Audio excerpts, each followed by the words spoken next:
खूबसूरत मोहब्बत में अब आगे सुनिए।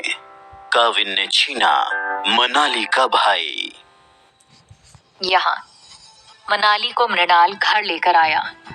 रेवती उसे देखकर हैरान हो गई। मनाली की हालत कुछ ज्यादा ही खराब थी। रेवती उसके पास दौड़ी और उसे सीने से लगा लिया। रेवती रोते हुए, तू ठीक है ना मुन्नू? ये हालत किसने कर दी तेरी?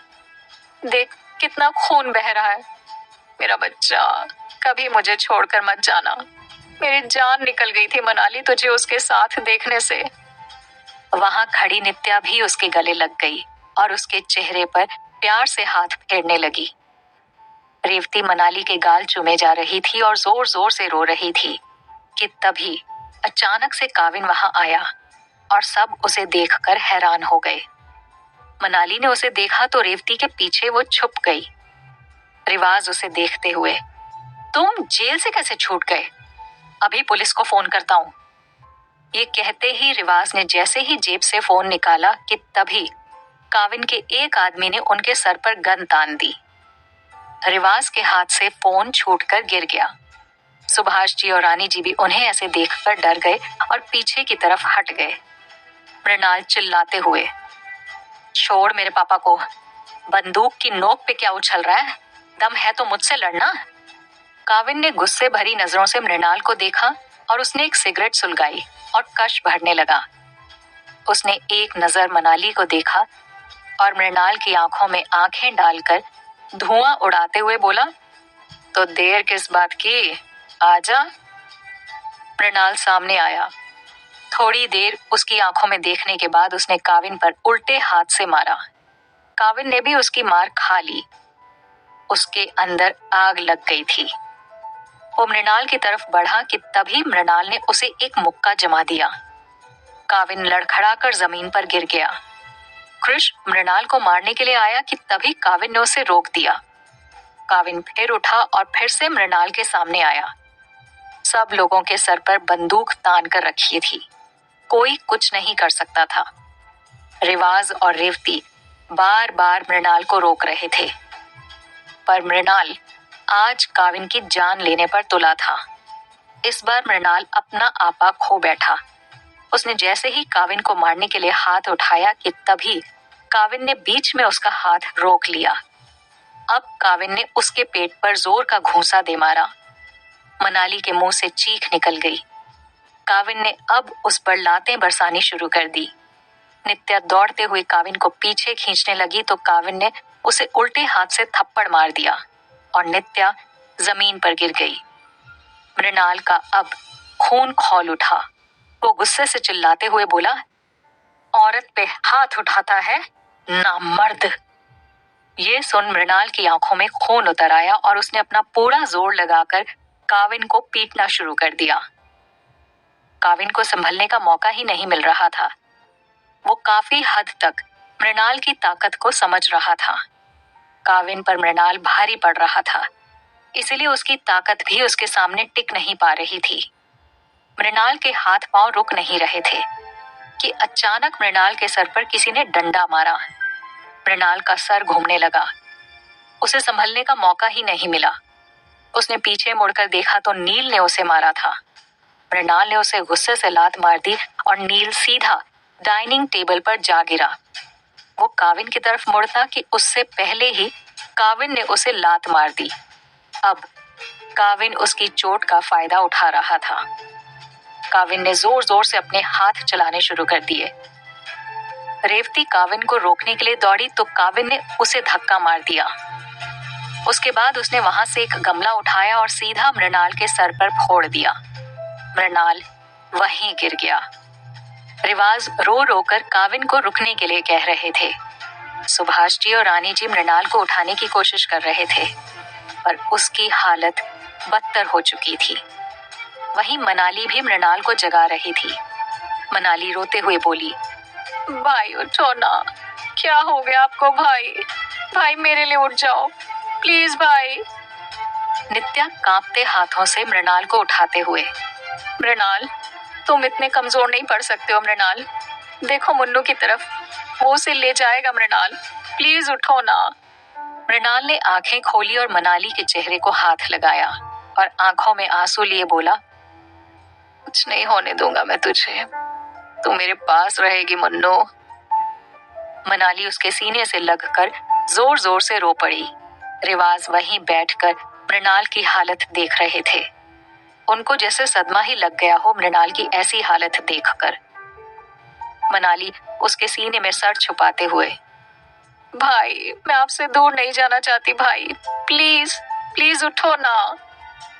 वहीं काविन जलती हुई आंखों से मनाली को देखते हुए, मनाली अब तुम खुद आओगी या मैं अपने हाथों को तकलीफ दूं? मनाली को कुछ भी सुनाई नहीं दे रहा था। वो बस मृणाल को उठाने की कोशिश कर रही थी। काविन अब मनाली के पास आकर रुका और उसने उसका हाथ पकड़ा और झट से उठाया। एक हाथ मनाली का मृणाल ने पकड़ा था। मृणाल दर्द से करहाते हुए, मेरी बहन को हाथ मत लगा, चला जा यहाँ से, उसे छूने की कोशिश भी मत कर। मनाली उससे हाथ छुड़ाने की कोशिश करती रही। काविन गुस्से से मृणाल को देखते हुए, कोशिश नहीं करता मैं, सीधा अटैक करता हूँ। इतना ही बोला था कि काविन ने जोर से उसके हाथ पर पैर दे मारा। मृणाल का हाथ मनाली के हाथ से छूट गया।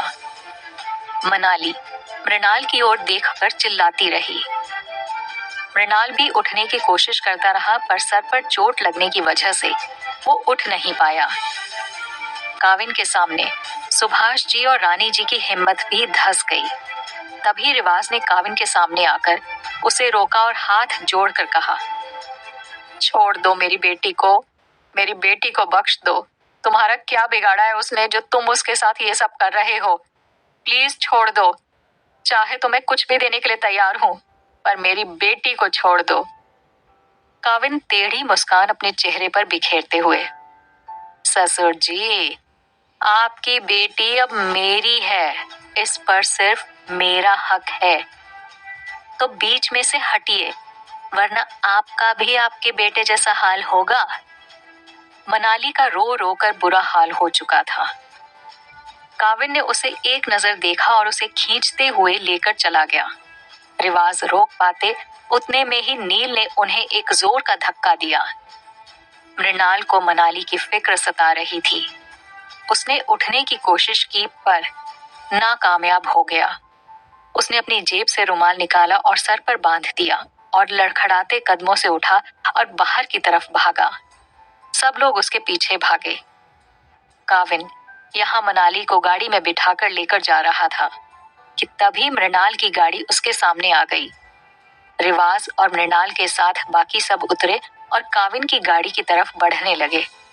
पीछे से उनके आदमियों ने उन पर बंदूक तान दी, पर मृणाल लड़खड़ाकर बढ़ता ही गया। काविन बड़े ही आराम से गाड़ी से निकला और गाड़ी को कोहनी टिकाते हुए बोला, हद है भाई साहब आपकी, मतलब जरा सा भी चैन नहीं है। अरे आपकी बहन आपके जीजा जी के पास है, फिर भी आपको उसे मुझसे बचाना है। उसी वक्त मनाली बाहर निकली और मृणाल की तरफ भागी। काविन वहीं उसे भागते हुए देख रहा था। वो मृणाल के गले लग गई और मृणाल ने उसके सर पर हाथ रखा और रेवती ने मनाली को अपने सीने से लगाया। वहीं मृणाल काविन की तरफ बढ़ रहा था। मनाली ने उसका हाथ पकड़ा और रोते हुए बोली, चलिए भाई, उसके पास मत जाइए, वो आपको फिर से चोट पहुंचाएगा। मृणाल और काविन दोनों एक दूसरे को आंखों में देख रहे थे। मृणाल दर्द से भरे लफ्जों में, आज तो मैं इसका काम तमाम करके रहूंगा। मृणाल ने पीछे से गन निकाली। काविन कुछ समझ पाता कि उतने में ही उसने उस पर गोली चला दी। काविन हड़बड़ाकर हटने को हुआ तो गोली सीधा काविन के कंधे को छू कर निकल गई।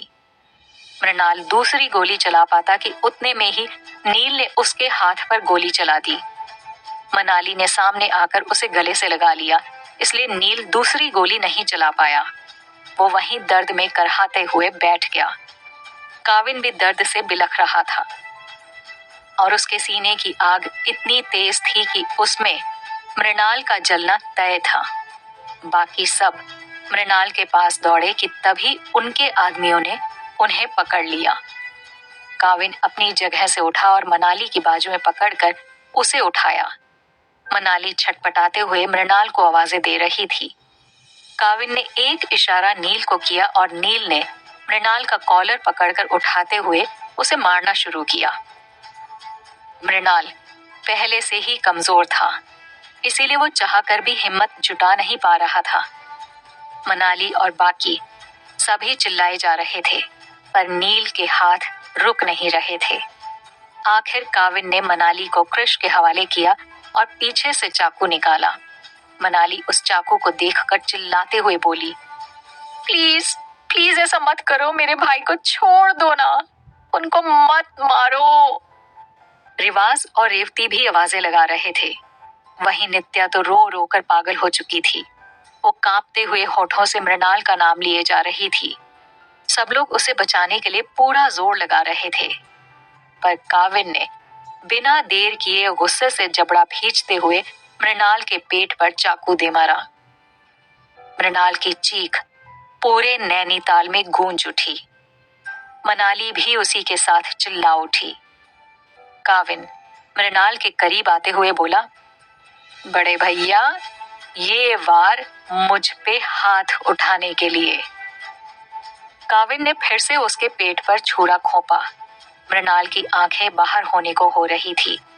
उसके गले से दोबारा आवाज नहीं निकली। काविन जबड़ा भींचते हुए, ये वार मुझ पे गोली चलाने के लिए। काविन उसके पेट के अंदर ही चाकू टेढ़ा करते हुए, अब कभी भी आप मेरे रास्ते में नहीं आएंगे बड़े भैया। अब आपकी बहन सिर्फ मेरी है, उस पर किसी का हक नहीं, आपका भी नहीं रहा अब। Good bye. मृणाल ने दर्द में उसका गला पकड़ा और फिर नील ने उसकी पीठ पर गोली चला दी।